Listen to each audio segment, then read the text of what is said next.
سورۃ الفاتحہ جو ہے یہ نماز کا رکن ہے۔ عبادہ بن صامت رضی اللہ عنہ سے روایت ہے کہ رسول اللہ صلی اللہ علیہ وسلم نے فرمایا، جس شخص نے سورۃ فاتحہ نہیں پڑھی اس کی نماز ہی نہیں ہوئی۔ جس شخص نے سورۃ فاتحہ نہیں پڑھی اس کی نماز نہیں ہوئی، اور یہ صحیح بخاری کی روایت ہے۔ ایک اور روایت مسند احمد کی ہے۔ ابو ہریرہ رضی اللہ عنہ فرماتے ہیں کہ رسول اللہ صلی اللہ علیہ وسلم نے فرمایا، ہر وہ نماز جس میں سورۃ فاتحہ نہ پڑھی جائے وہ ناقص ہے، ناقص ہے، ناقص ہے، مکمل نہیں۔ امام کے علاوہ مقتدی کو بھی سورۃ فاتحہ پڑھنے کا حکم ہے۔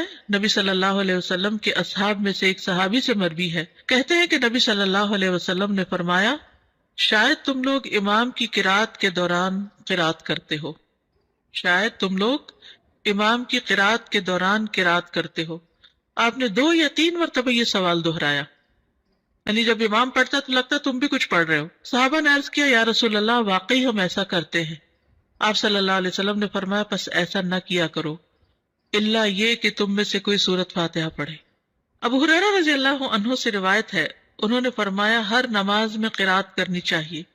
پھر جن نمازوں میں رسول اللہ صلی اللہ علیہ وسلم نے ہمیں بآواز بلند سنایا، ہم ان میں تمہیں بآواز بلند سناتے ہیں، اور جن میں آپ نے ہم سے قرات کو پوشیدہ رکھا ان میں ہم بھی تم سے پوشیدہ رکھتے ہیں، اور اگر تو ام القرآن سے زیادہ قرات نہ کرے تو بھی کافی ہے، اور اگر زیادہ پڑھ لے تو بہتر ہے۔ اس کا مطلب کیا ہے؟ مثلا ظہر کی نماز امام صاحب پڑھا رہے ہیں، انہوں نے اللہ اکبر کی، اب آپ چاہیں تو چاہے چپ رہے، چاہے آپ استفتاح کی دعا پڑھیں، لیکن سورۃ فاتحہ تو آپ کو لازمی پڑھنی ہے، اور اس کے علاوہ قرات اگر قرآن کی کوئی سورت پڑھنا چاہتے تو پڑھ لیں، اگر نہیں پڑھ رہے تو بھی امام کی قرات جو ہے وہ آپ کو کافی ہو جائے گی، ٹھیک ہے۔ اسی طرح مثلا امام بلند آواز سے نماز پڑھا رہا ہے، جہری نماز ہے، اور اس میں جتنی دیر سکوت کرتا ہے، جہاں جہاں خاموش ہوتا ہے وہاں آپ اپنا پڑھ لیں، اور جب سورۃ فاتحہ بلند آواز سے پڑھے گا تو دل میں سورۃ فاتحہ پڑھ لیں، اور جب وہ کوئی اور سورت ملائے گا تو خاموشی اختیار کرے، یعنی یہ نہیں کہ وہ سبح اسم ربک الاعلی پڑھ رہا ہے اور آپ ساتھ پڑھنا شروع کر دیں، یہ نہیں کریں۔ اس وقت آپ کیا کریں؟ خاموشی سے اس کو سنیں۔ اسی طرح اگر امام نماز پڑھا رہا ہے اور آپ پہنچے ہیں ذرا دیر سے تو سبحانک اللہ وغیرہ نہیں پڑھے، ڈائریکٹ سورۃ فاتحہ شروع کریں تاکہ آپ کی پوری ہو اور آپ امام کے ساتھ رکوع پہ جا سکیں۔ اگر آپ نے قرات کا کچھ حصہ نہیں پایا تو کوئی بات نہیں، پھر بھی آپ کی وہ رکعت پوری ہو جائے گی۔ سورۃ الفاتحہ کی اہمیت اور فضیلت بہت دفعہ آپ نے پہلے بھی پڑھی ہوگی، صرف یاد دہانی اس لیے کرا دیتے ہیں کہ انسان اگر سورۃ الفاتحہ پر بھی توجہ کر لے نماز میں تو باقی نماز میں خشوع آ جاتا ہے۔ آپ یہ تجربہ کر کے دیکھیے، اگر آپ نے سورۃ الفاتحہ کو کیچ کر لیا نا کہ اس کو غور سے توجہ سے ترجمے کے ساتھ پڑھ لیا، ترجمے کے ساتھ مرادی کے دل میں اس کا معنی دہرا رہے ہیں، تو آپ دیکھیں گے کہ آپ نماز میں ٹک جاتے ہیں، پھر نماز میں فوکس قائم ہو جاتا ہے۔ لیکن اگر شروع سے ہی دھیان نہیں جمع تو پھر بعد میں بھی دھیان جمانا مشکل ہوتا ہے۔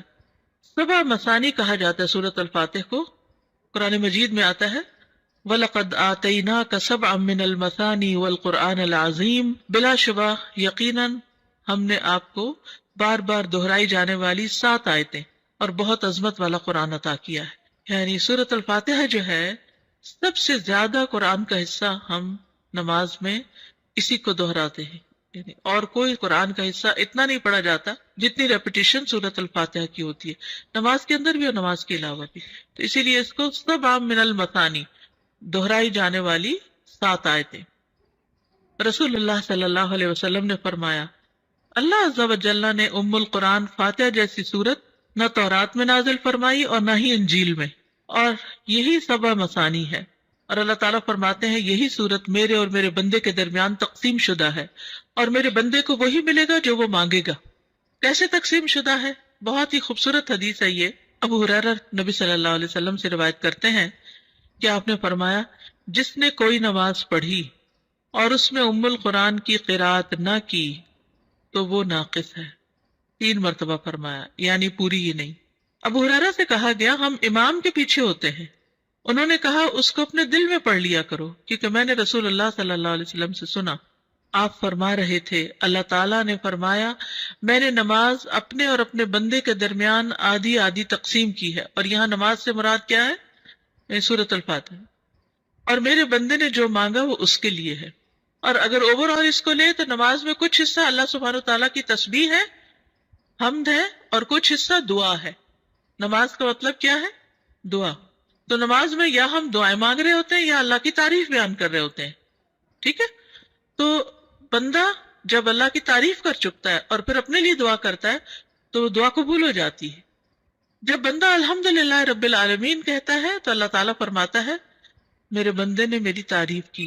جب وہ الرحمن الرحیم کہتا ہے تو اللہ تعالیٰ فرماتا ہے میرے بندے نے میری ثنا بیان کی۔ جب وہ مالک یوم الدین کہتا ہے تو اللہ تعالیٰ فرماتا ہے میرے بندے نے میری بزرگی بیان کی، یا فرماتا ہے میرے بندے نے اپنے معاملات میرے سپرد کر دیے۔ پھر جب وہ ایاک نعبد و ایاک نستعین کہتا ہے تو اللہ تعالیٰ فرماتا ہے یہ میرے اور میرے بندے کے درمیان ہے، اور میرے بندے نے جو مانگا وہ اس کا ہے۔ اور جب اہدنا الصراط المستقیم صراط الذین انعمت علیہم غیر المغضوب علیہم ولا الضالین کہتا ہے تو اللہ فرماتا ہے یہ میرے بندے کا ہے اور میرے بندے کے لیے ہے جو اس نے مانگا۔ پھر ہدایت کیسے نہیں ملے گی؟ انشاءاللہ ہدایت ملے گی، کیونکہ اللہ نے وعدہ کر لیا۔ اب آپ دیکھیے، اگر ہم نے اللہ کی تعریف کی اور ہمیں سمجھ نہیں آئی ہم نے کیا کیا، ایسے ہی بس تعریف کر گئے اور دعا مانگتے وقت ہم تھوڑے سے متوجہ ہو گئے، تو پھر ہم کیا کر رہے ہیں؟ تو سورۃ الفاتحہ کی ایک خوبی یہ ہے کہ یہ اللہ اور بندے کے درمیان تقسیم ہے۔ سفیان کہتے ہیں مجھے یہ روایت علاء بن عبد الرحمن بن یعقوب نے سنائی، میں ان کے پاس گیا، وہ گھر میں بیمار تھے، میں نے ان سے اس حدیث کے بارے میں سوال کیا اور انہوں نے مجھے یہ سنائی۔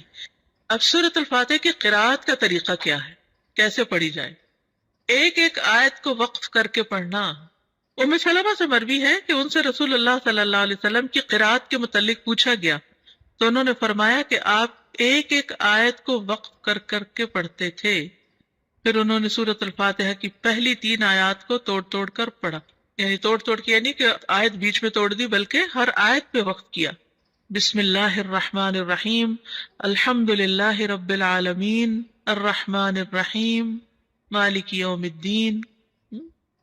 اور پھر کہتی ہیں کانا یقطع قراءتہ آیتن آیتن، کہ نبی صلی اللہ علیہ وسلم ایک ایک آیت کو وقف کر کے پڑھتے تھے۔ پھر آپ صلی اللہ علیہ وسلم الفاتحہ پڑھتے، آپ اس کی ایک ایک آیت الگ الگ کر کے پڑھتے، بسم اللہ الرحمن الرحیم پڑھتے، پھر رک جاتے، پھر الحمدللہ پڑھتے، اور پھر باقی بھی اسی طرح آخر تک۔ اسی طرح آپ کی تمام قرات تھی۔ آپ آیات کے اختتام پر رک جاتے اور ایک آیت کو دوسری سے ملا کر نہیں پڑھتے۔ حضرت عبداللہ بن عباس فرماتے ہیں کہ ایک دن جبریل علیہ السلام رسول اللہ صلی اللہ علیہ وسلم کے پاس بیٹھے ہوئے تھے، کیونکہ یہ آپ کو معلوم ہے نا کہ جب وہ وحی لاتے تھے تو آپ کے پاس بیٹھتے تھے، کہ انہوں نے اپنے اوپر ایک زوردار آواز سنی۔ انہوں نے اپنا سر اٹھایا، پھر فرمایا یہ آسمان کا ایک دروازہ ہے جو آج سے پہلے کبھی نہیں کھلا۔ پھر فرمایا یہ ایک فرشتہ ہے جو آج سے پہلے زمین پر کبھی نہیں اترا۔ پھر اس فرشتے نے آپ صلی اللہ علیہ وسلم کو سلام کیا اور 2 نوروں کی خوشخبری دی اور کہا یہ 2 نور آپ ہی کو دیے جا رہے ہیں، آپ سے پہلے کسی نبی کو نہیں دیے گئے، ایک سورۃ الفاتحہ اور دوسرا سورۃ البقرہ کی آخری 2 آیات۔ آپ جب کبھی ان دونوں میں سے کوئی کلمہ تلاوت کریں، یعنی سورۃ فاتحہ پڑھیں یا سورۃ البقرہ کی آخری آیات پڑھیں، تو آپ کو طلب کردہ چیز ضرور عطا کی جائے گی، یعنی اس کے بعد دعا قبول ہوتی ہے۔ صحیح مسلم کی روایت ہے۔ اس سے پتہ چلتا ہے کہ سورۃ الفاتحہ کتنی عظیم سورت ہے اور اس کا پڑھنا کتنا بابرکت ہے، اور اللہ سبحانہ وتعالیٰ نے رسول اللہ صلی اللہ علیہ وسلم پر خاص انعام فرمایا اور آپ کو یہ سورت عطا فرمائی۔ قرآن پاک میں آتا ہے وَلَقَدْ آتَيْنَاكَ سَبْعًا مِّنَ الْمَثَانِي وَالْقُرْآنِ الْعَظِيمِ، کہ ہم نے آپ کو 7 بار بار دہرائی جانے والی آیات عطا کی ہیں، اور اس سے مراد سورۃ الفاتحہ ہی ہے۔ ایک اور حدیث ہے جو بخاری کی ہے، آپ صلی اللہ علیہ وسلم